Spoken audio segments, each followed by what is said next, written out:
Hello， 大家好。那今天呢，我要介绍我们档案如何从我们的影音机扫描。首先呢，因为我们的资讯办公室的那一台扫描机有问题，影音机有问题，所以请大家到电脑维修室这边来。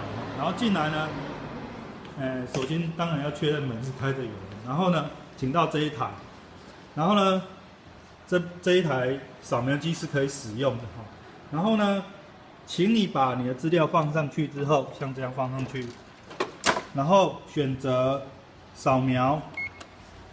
扫描之后呢，请你选择这一个 T923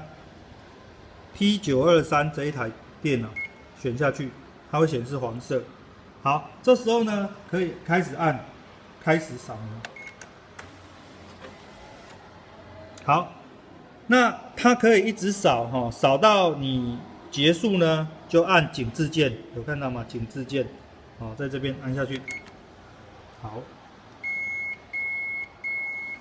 这声音是指你原稿还在玻璃上。好，拿起来之后，它自然会传输到我们科办的电脑 T923 这台电脑。